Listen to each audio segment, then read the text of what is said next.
Como é bom poder estar debaixo dessa maravilhosa graça de Deus, graça que nos socorre, que nos assiste, é uma graça generosa que nenhum de nós merece. Ontem estivemos lá com os casais em Surubim, temos lá aproximadamente umas 100 pessoas, o pastor Augusto está lá com eles, dando os estudos, voltarão após o almoço hoje, e ontem a gente estava à tarde num bate-papo informal com os homens e Minca com as mulheres. Foram momentos muito bons, né, na presença de Deus. Uma das coisas que chegávamos à conclusão, depois de estar compartilhando um pouco das nossas lutas e dificuldades da vida, como marido, como casais, como família, nós refletíamos que, de fato, é a graça de Deus que nos sustenta, é a graça de Deus que é derramada sobre nós a cada dia, suas misericórdias que nos fazem caminhar na presença de Deus. E pastor Augusto, na semana passada, aqui pregando, falou uma coisa de que nós, pastores, falando sobre os dons, expondo Romanos, nós temos a responsabilidade do ensino, o dom de mestre, de preparar, de debruçar-se na palavra, para entregar a instrução de Deus ao coração da igreja, mas, ao mesmo tempo, a gente tem também o dom de profeta, de falar de forma tal ao coração das pessoas que esse impulso do Espírito possa promover mudança, transformação, consolo, conforto, exortação, às vezes também, instrução da parte de Deus. Eu estou assim nessa manhã, eu estou meio inquieto, meu coração, preparei uma mensagem, estou expondo uma série aqui, fiz o trabalho do mestre, né? Mas parece que o profeta está me incomodando a não trazer essa palavra hoje pela manhã. Às vezes a gente, sei lá, se inquieta, se incomoda, se abate com as coisas da vida. Eu estava refletindo no texto hoje, que eu gostaria de trazer para mim e para vocês também, que é um texto que se encontra em Lucas, capítulo 5, versos de 1 a 11. Com isso, o mestre está botando o sermão preparado de lado e pedindo a misericórdia de Deus para que o profeta fale. Lucas capítulo 5, versos de 1 a 11. Vez ou outra eu preciso me reportar a esse texto para entender que a graça de Deus é a razão pela qual nós continuamos na jornada. Do verso 1 ao verso 11 desse texto, que é um texto conhecido, diz assim a palavra de Deus: Aconteceu que, ao apertá-lo a multidão para ouvir a palavra de Deus, estava ele junto ao lago de Genezaré. E viu 2 barcos junto à praia do lago. Mas os pescadores, havendo desembarcado, lavavam as redes. Entrando em um dos barcos, que era o de Simão, pediu-lhe que o afastasse um pouco da praia. E, assentando-se, ensinava do barco às multidões. Quando acabou de falar, disse a Simão: Faze-te ao largo e lançai as vossas redes para pescar. Respondeu-lhe Pedro: Mestre, havendo trabalhado toda a noite, nada apanhamos, mas sob a tua palavra lançarei as redes. Isto fazendo, apanharam grande quantidade de peixes, e rompiam-se-lhes as redes. Então fizeram sinais aos companheiros do outro barco para que fossem ajudá-los. E foram e encheram ambos os barcos, a ponto de quase irem a pique. Vendo isto, Simão Pedro prostrou-se aos pés de Jesus, dizendo: Senhor, retira-te de mim, porque sou pecador. Pois à vista da pesca que fizeram, a admiração se apoderou dele e de todos os seus companheiros, bem como de Tiago e João, filhos de Zebedeu, que eram seus sócios. Disse Jesus a Simão: não temas, doravante serás pescador de homens. E arrastando eles os barcos sobre a praia, deixando tudo, o seguiram. Vamos orar a Deus. Pai amado, nós agradecemos ao Senhor por Tua bondade em nos atrair à Tua presença, em nos acolher, Senhor Deus, diante do Teu trono santo. Nós temos a consciência plena da nossa indignidade, da nossa pecaminosidade, de como somos inadequados diante da presença de um Deus tão grandioso, um Deus tão majestoso, um Deus tão santo, e nós, Senhor Deus, pecadores. Nós queremos nos achegar ao Senhor com um coração grato, cheio de alegria, por consciência de que, apesar de pecadores, a Tua palavra nos traz garantia do Teu amor, da Tua graça e da Tua misericórdia. E é por isso que estamos aqui, Senhor Deus, não porque somos dignos disso, não porque somos melhores do que outras pessoas, não porque somos especiais, não, é a Tua graça somente do começo ao fim nas nossas vidas. E queremos, ó Pai amado, pedir ao Senhor que nos ajude a desnudar o nosso coração ou lançar fora de nós qualquer tipo de arrogância espiritual, qualquer tipo de prepotência, qualquer tipo de vaidade, qualquer tipo, Senhor Deus, de sentimento de que somos melhores ou mais espirituais do que outras pessoas. Queremos ouvir a Tua voz, a voz do Teu Espírito ao nosso coração, nos instruindo, nos exortando, nos consolando, renovando em nós, ó Senhor Deus, graça, para que possamos continuar andando na Tua presença, para que possamos, ó Pai amado, buscar a Tua face todos os dias da nossa vida, para que sintamos, ó Pai amado, necessidade do Senhor. Tenha compaixão e misericórdia de cada um de nós. Tu sabes a vida de cada um aqui presente, os conflitos, as angústias, as temeridades, as ansiedades. Tu conheces o nosso coração, a nossa pequenez, as nossas necessidades. Ministra graça aos nossos corações nessa manhã, Senhor. Que possamos perceber e sentir a Tua misericórdia sendo derramada sobre nossas vidas nesse dia de hoje.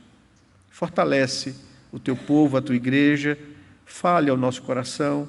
É o que nós Te pedimos, confiados nos méritos do nosso amado Redentor, a quem nós rendemos toda a nossa honra, glória e louvor, Senhor Deus. Fale conosco. Nós Te pedimos assim e oramos ao Senhor em nome de Jesus. Amém, Pai amado. Amém. Quando dois pais e um casal chegam diante de Deus para apresentar os seus filhos diante do Senhor, quando um homem e uma mulher fazem promessas um ao outro de aliança numa relação de casamento, não é? Quando nós nos apresentamos diante de Deus para professar publicamente a nossa fé e receber o batismo como selo da aliança, não é? Nós nos comprometemos com Deus. Nós nos comprometemos com o outro no caso de um casamento. Nós nos comprometemos com a igreja, né? No caso de profissão de fé, de batismo. Nós nos comprometemos com os nossos filhos quando nós apresentamos eles para receberem o sinal da aliança, porque o batismo dos nossos filhos implica no nosso compromisso de instruí-los na palavra do Senhor, nos caminhos do Senhor, de nos tornarmos para eles modelo, né, exemplo, né, e incentivo. E quando nos deparamos com a nossa vida, percebemos que precisamos urgentemente da graça de Deus. Quando alguém professa a sua fé em Cristo e recebe o selo da aliança, o batismo, né, ele faz confiado plenamente na obra de Cristo, nos méritos de Jesus, e que Deus vai lhe dar a capacidade necessária para que ele possa viver a sua vida para a glória de Deus, longe do pecado, em santidade, porque ele sabe que ele representa Deus agora, que ele entrou numa aliança de filiação, de que ele faz parte da família de Deus e de que tudo que ele faça, fale daqui para diante, ou trará glória ao nome de Deus, ou trará vergonha ao nome do Evangelho. Assim também, numa relação de casamento de marido e mulher. Eles, quando fazem votos de casamento, eles estão diante um do outro, de Deus, de seus familiares e das testemunhas convidadas a estarem presentes. Eles fazem voto de exclusividade, de entrega, onde eles estão dizendo que eu não vou viver mais a minha vida para mim mesmo. Eu abri mão da minha vida individual para viver agora uma vida em família, vou me tornar com o meu cônjuge uma só carne. Eu digo aos casais que a gente acompanha num aconselhamento pré-nupcial que vocês estão abrindo mão da vida particular e individual de vocês para viverem agora uma vida com o outro. Vocês estão se entregando ao outro. Se entregando em todos os aspectos. Se entregando seus sonhos, entregando suas expectativas, entregando sua vida, entregando o seu corpo. Vocês entram numa relação de aliança em que você não mais se pertence, você se dá ao outro. Isso é casamento.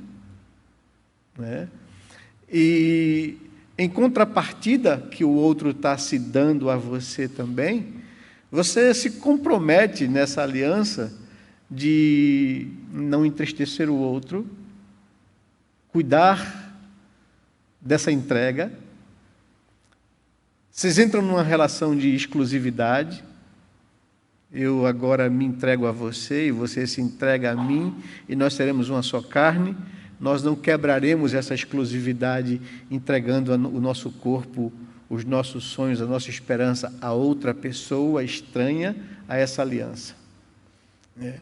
É a exclusividade. E nós nos prometemos que em toda e qualquer situação da vida de adversidade, de prosperidade, de saúde, de doença, seja lá o que for, a gente não vai abandonar o outro. Nos momentos bons e nos momentos ruins.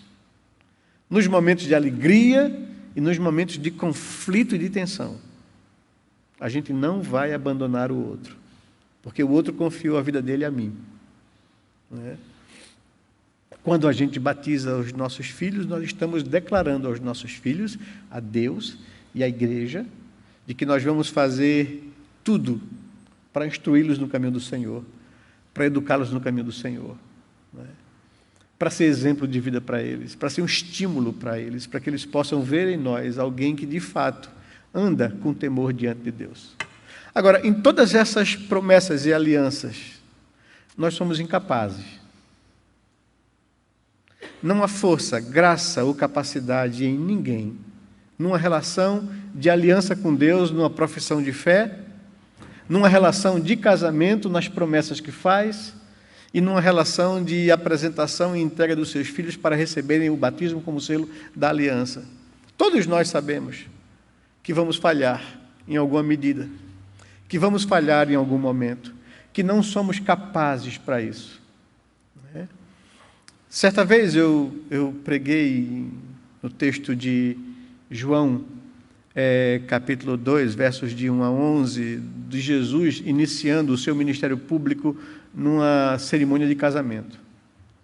E destacava ali como aplicação prática daquele texto das bodas de Caná, que aquele casal era um casal limitado na sua vida econômica e financeira, não puderam proporcionar uma festa que durasse o tempo necessário, que logo no começo da festa o vinho acabou, e o vinho era o símbolo da celebração, da alegria, de uma aliança, de uma festividade. Era assim a cultura semítica. E o vinho acaba, e a gente tira uma lição prática, aquilo ali tem alguma coisa para nos ensinar. A intenção do texto não está solta no acaso e só narrar uma experiência. A gente tira uma aplicação espiritual para dizer que nem sempre a gente vai poder dar condições de suprir tudo aquilo que é necessário para o bem-estar da família. que nós somos espiritualmente pobres e que nós não temos em nós capacidade de honrar as nossas alianças. Há até o desejo, mas a incapacidade de fazê-lo. É por isso que um casal cristão vem à igreja fazer uma cerimônia de casamento. A cerimônia de matrimônio de casamento não é um casamento, porque a igreja evangélica não vê o casamento como sacramento, ela não faz casamento. Ela reconhece o casamento que é feito pela sociedade organizada civilmente. Então, quem regulamenta, ou quem protege, ou quem é o Estado. Apesar que vivemos dias difíceis com relação às normas do Estado. De um Estado que não teme a Deus, que se distancia de Deus e que é contrário a Deus. Mas a igreja evangélica protestante reconhece que é o Estado, a autoridade levantada por Deus para o bem da sociedade e para a organização dela. Então, o que há na igreja é a busca do casal, da bênção de Deus, chamamos de bênção matrimonial, para que eles tenham capacidade, condições e graça de Deus para cumprirem os votos que se fizeram e se comprometeram. Então, o casamento no Senhor, a bênção buscada na igreja tem esse objetivo de dizer: Senhor, tenha misericórdia desse casal, derrama a tua graça sobre a vida deles, para que eles possam cumprir os votos que acabam de fazer. Desse comprometimento assumido. Da mesma forma, todos os outros, a profissão de fé e o batismo dos nossos filhos. Nós temos consciência que precisamos da graça de Deus para cumprir os votos que fazemos diante do Senhor. A pergunta que o texto impõe é: quando as coisas não acontecem como esperamos, o que devemos fazer? E aqui a gente pega uma experiência comum do dia a dia de pais de família, de profissionais, que saíam todos os dias para buscar a comida para botar na mesa, que levantavam-se muito cedo, na madrugada ainda, e que se lançava ao mar, ao grande lago de Genezaré, ao mar da Galileia, para dali tirar o sustento e a manutenção da sua família. E diz o texto que Jesus estava bem cedo, como de costume você vai ver isso, ele começava o dia bem cedo. E quando a multidão chegava para ouvi-lo ali, nas regiões da Galileia, à beira do mar da Galileia, ou do lago de Genezaré, diz que a multidão estava apertando para ouvir a palavra de Deus, e ele estava junto ao lago de Genezaré. E ali junto ao lago, viu 2 barcos junto à praia, mas os pescadores estavam desembarcando, estavam lavando as redes. E ele entra num dos barcos, que era o de Simão Pedro, um dos 12 que fora, a partir desse momento, chamado por Jesus para andar com ele, para se tornar um dos seus apóstolos. E ele pediu-lhe que o afastasse um pouco da praia, e assentando-se ensinava do barco às multidões. Uma técnica comum da época, não é? Para poder se afastar um pouco da multidão e ficar com o vento a seu favor, para que a sua voz pudesse ser ouvida na praia.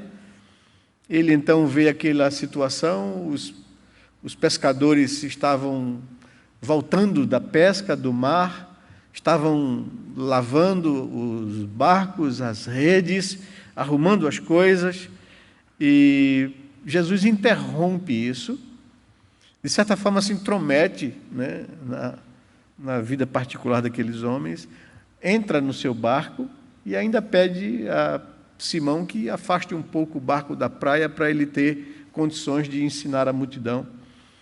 E Simão faz isso, e ele fala, ensina, instrui, traz de Deus a palavra, e depois que acaba, ele fala com Simão, dizendo a ele, no verso 4, faze-te ao largo, ou seja, entre mais para dentro do mar, e lança as tuas redes para pescar. Simão respondendo a ele: mestre, nós trabalhamos a noite toda, nada apanhamos, mas sob a tua palavra vamos lançar as redes novamente.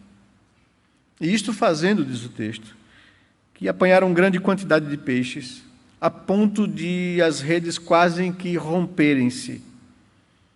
Então pediram socorro, fizeram sinais aos companheiros do outro barco para que fossem ajudá-los. E eles então saíram, entraram para dentro do mar e encheram ambos os barcos a ponto de quase irem a pique.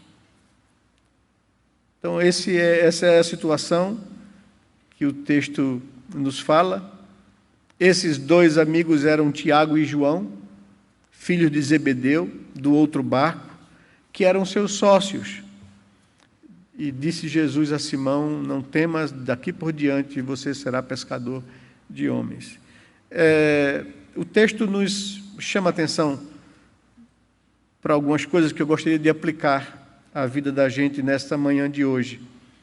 Quando nós não tivermos condições, quando nós nos sentimos incapacitados, quando as coisas não funcionarem como a gente esperava, quando as coisas não acontecerem, quando as adversidades baterem à nossa porta, quando a nossa luta para o sustento, a manutenção da família ou da nossa vida se estiver sob risco, ou desemprego, ou em crise, como se vivemos num país assim, todos nós estamos vulneráveis a isso, todos nós temos nossas próprias lutas e dificuldades para manter uma vida digna na família e na nossa. O que devemos fazer? E 5 coisas aqui no texto me chamam a atenção, que me orientam sempre a não confiar na minha força, e sim na misericórdia e na graça de Deus. Primeiro, que o texto nos diz que aquelas pessoas permitiram que Jesus entrasse em suas vidas. Jesus entrou no barco, nem pediu permissão. Assim Deus fez também com nós, os seres humanos. Nos rebelamos contra Deus, nos voltamos contra o Senhor, preferimos viver uma vida independente e autônoma para nós mesmos, confiamos na nossa força, na nossa capacidade, né? E com isso trouxemos sobre nós a morte, a separação de Deus, o pecado, quando nos rebelamos contra Ele e não quisemos viver uma vida enquanto humanidade para a glória dEle, sim para a nossa própria glória. Eu digo que esse é o nosso pecado, esse é o pecado de Adão, é a marca da queda em todos nós. E mesmo pessoas regeneradas, temente a Deus ou crentes, nós temos essa tendência natural de vivermos segundo a nossa própria força, confiando no resultado da nossa própria capacidade. E quando isso não dá certo, quando nos deparamos com a adversidade, quando as coisas não acontecem como nós esperamos, precisamos deixar Deus se intrometer na nossa vida. Ele não pediu permissão ao homem, ele não consultou a humanidade quando resolveu salvar o ser humano. Ele simplesmente invadiu a história. Ele simplesmente fez com que o seu Filho eterno, que sempre existiu ao seu lado, Criador do universo, assumisse uma forma humana, se reduzisse a essa condição, se sujeitasse às contradições de uma humanidade pecadora que o perseguiu, que o matou, que o crucificou numa cruz. Mas ele não pediu autorização de ninguém para fazer isso. A Bíblia diz que simplesmente Deus amou o homem de maneira tal que se intrometeu na história humana, que enviou seu Filho para morrer numa cruz. E isso foi uma decisão de Deus, não é do homem. Por amor ao homem, Deus se intrometeu na vida humana. E muitas vezes Deus, de forma educada, quer entrar na nossa vida, e muitas vezes nós não permitimos isso.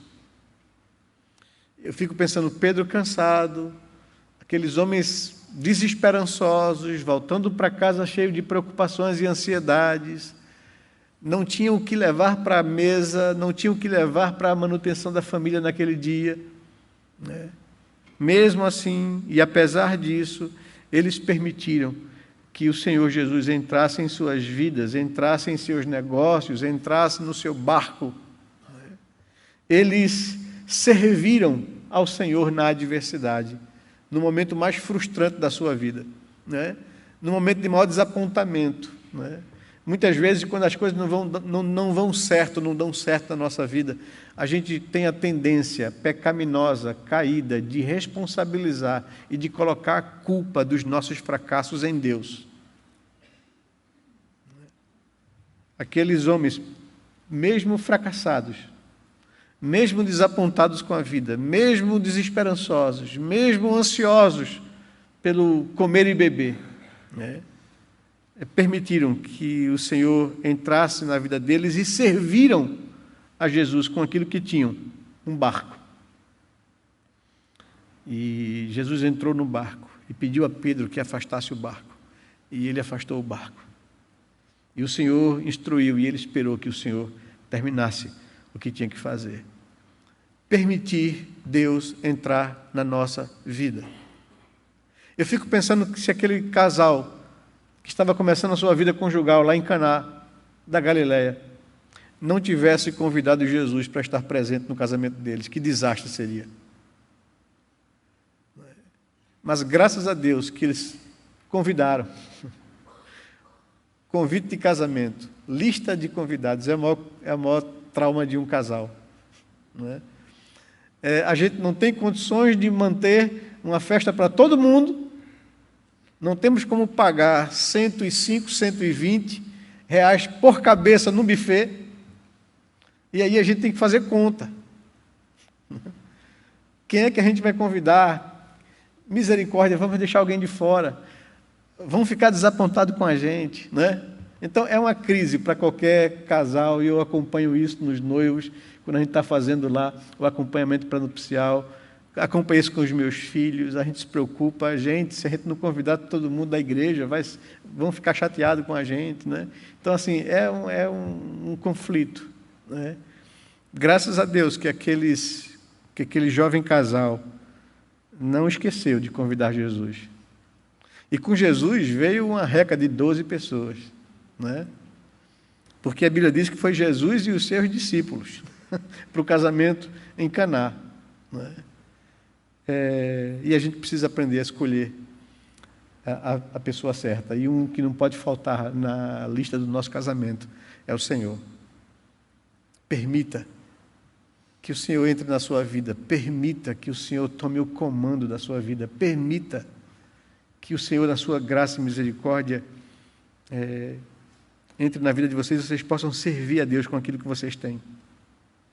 Eles permitiram, eles receberam de Jesus a instrução no que deveriam fazer. Isso me chama muito a atenção, porque na arrogância que caracteriza a humanidade caída, muitas vezes nós nem consultamos a Deus para tomar nossas decisões, não é? Tomamos decisões desastrosas na vida por causa dessa não consulta, desse não temor, dessa não busca, dessa falta de comunhão com Deus.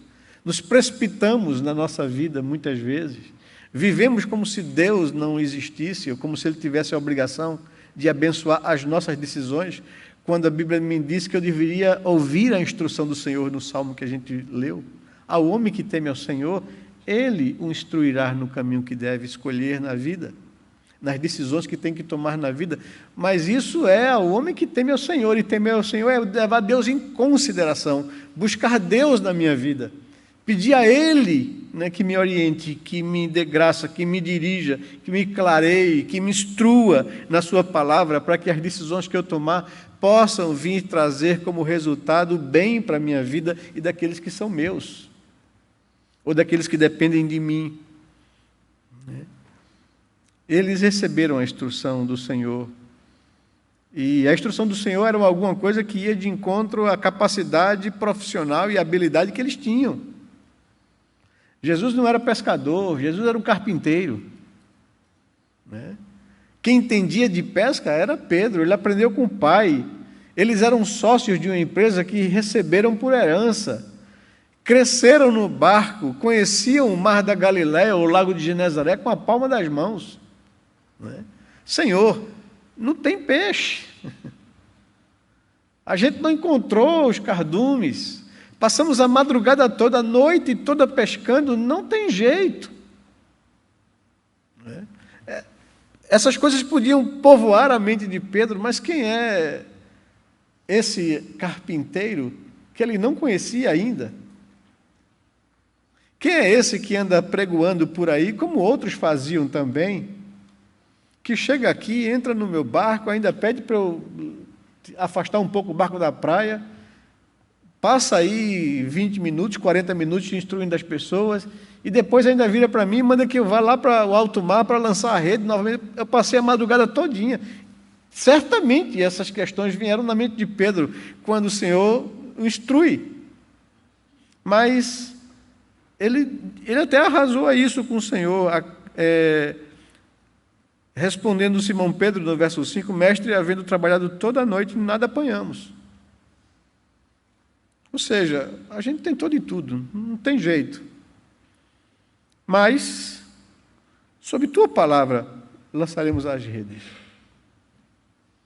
Pega as redes lavadinhas, trabalho de tirar o sargaço todo, bota lá para o barco lá para dentro, né? Vamos lançar as redes novamente e correr o risco de não pegar nada e ter que fazer todo esse trabalho de volta. Mas sob a tua palavra, Senhor Deus, a gente vai lançar as redes. Não só permitiram que o Senhor entrasse nas suas vidas servindo ao Senhor com aquilo que tinham, mas eles receberam a instrução do Senhor, ouviram a voz de Deus, atenderam ao seu comando, confiaram no Senhor.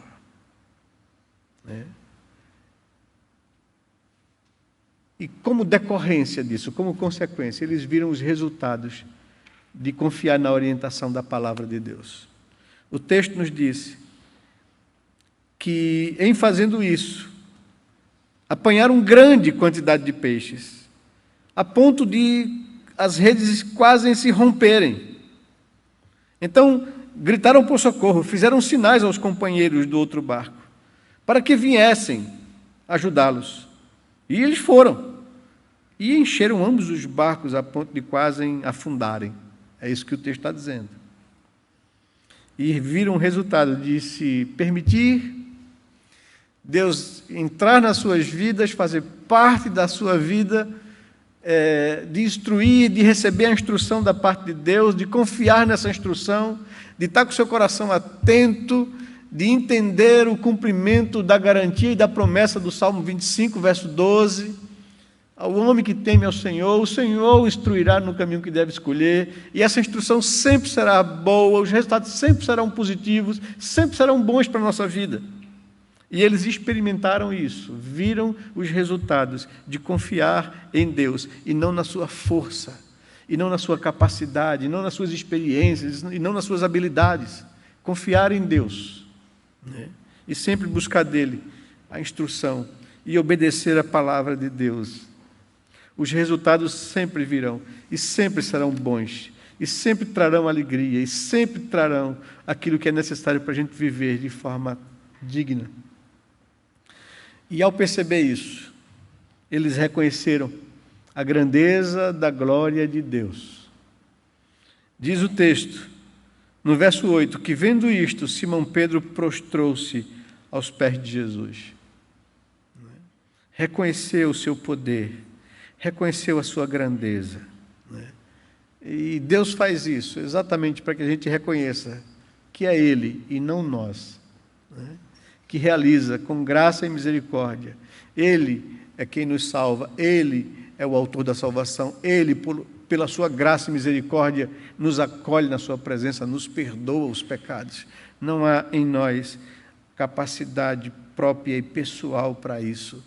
E Ele manifesta a sua glória para que a gente perceba isso, reconheça isso, a sua grandeza, a sua majestade, a sua glória. E, ao mesmo tempo, esse reconhecimento gera em nós o espírito correto, necessário, que é um espírito de quebrantamento, um espírito de percepção de quem somos, quão pequenos somos diante de Deus tão grandioso. Eu sempre digo que o homem só conhece a si mesmo quando Deus se revela a ele. Jesus, certa vez, falou aos seus discípulos, quando perguntou a eles: quem dizem as pessoas que eu sou? E eles disseram, olha, eles te veem como um grande profeta, como um homem com espírito de Enoque, de João Batista, um servo de Deus. E o Senhor olha para ele e diz, mas para vocês, quem é que eu sou de fato? O que é que vocês entendem de mim? Como é que vocês me veem? E Pedro disse, tu és o Cristo, o Filho do Deus vivo. E ele disse, Pedro, tu és um homem bem-aventurado, porque quem te revelou isso não foi carne e sangue, e sim meu Pai. E aí a Bíblia nos diz que eu só posso me conhecer quando eu conheço a grandeza de Deus. Eu só posso me enxergar verdadeiramente quando eu conheço a Deus. E é por isso que o homem tem uma ideia de si, o homem ímpio no pecado, uma ideia de si muito maior daquilo que ele é. E tem uma ideia de Deus muito menor daquilo que ele é. O ser humano tem a tendência e a capacidade de querer humanizar Deus. Quando olha para a criação, ou quando, por exemplo, contempla a narrativa bíblica da criação, sempre vem essa dúvida, mas em 6 dias Deus criou o mundo? Isso é possível? Não é possível não, se esse Deus que você crê for humanizado. Se ele for de fato um ser limitado humano, é ilógico, é impossível. Mas se ele for quem ele diz ser, se ele for quem ele se revela na Escritura, ele é Deus para qualquer coisa. Nada é impossível a ele. Deus não precisa de explicação racional ou científica para que eu creia nele. Ele é Deus. E só conhece esse Deus a quem ele se revela.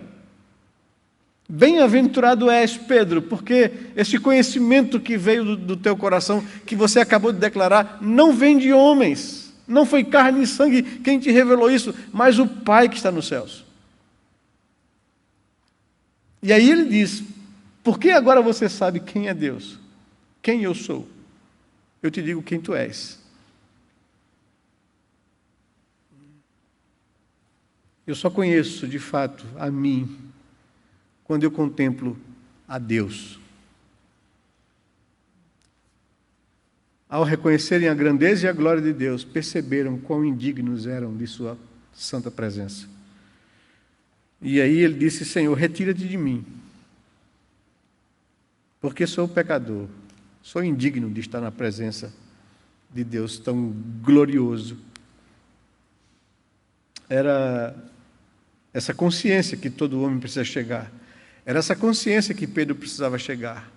Ninguém vai, de fato, herdar a vida eterna se não chegar a essa consciência de que ele é indigno disso. E, por fim, a Bíblia nos diz que só nesse momento estaremos prontos para servir a Deus. Só quando chega aí é que a gente pode ser de fato um vaso útil na mão de Deus. E aí é quando Pedro ouve e os demais ouvem essa palavra. Não temas. Você de fato é um pecador indigno. Você de fato é inadequado para estar diante de Deus. Mas não temas. A partir de hoje, daqui por diante, eu vou tornar você não um pescador de peixe, mas um pescador de homens. E imediatamente, arrastando eles os barcos sobre a praia, deixaram tudo e seguiram o Senhor. Nós precisamos chegar a esse ponto, mas para chegarmos a esse ponto, é preciso permitir que Deus entre na nossa vida, participe da nossa vida. É preciso ouvir a instrução do Senhor, confiar nela. É preciso fazer o que a gente sabe que Deus quer que a gente faça, para a gente ver os resultados na nossa vida. É preciso reconhecer a grandeza desse Deus quando a gente percebe o que Ele faz, mesmo sendo quem somos, e aí nós estamos prontos para servir ao Senhor. Deus manifesta a sua glória em meio aos nossos fracassos, para nos preparar para o serviço do Senhor. Não temas, daqui por diante serás um instrumento da graça de Deus. Não é a capacidade de homem nenhum, não é a sua capacidade, não é a minha capacidade, não é a minha força ou a sua força que fará absolutamente nada, mas a graça de Deus, sua misericórdia, seu poder em vasos tão frágeis como Pedro, como eu e como você. Que Deus possa nos abençoar, que a gente, a partir de textos como esse, confie de fato a nossa vida a Deus, convide Ele para entrar na nossa vida, para usar de graça e de misericórdia sobre nós. Amém? Vamos orar a Deus.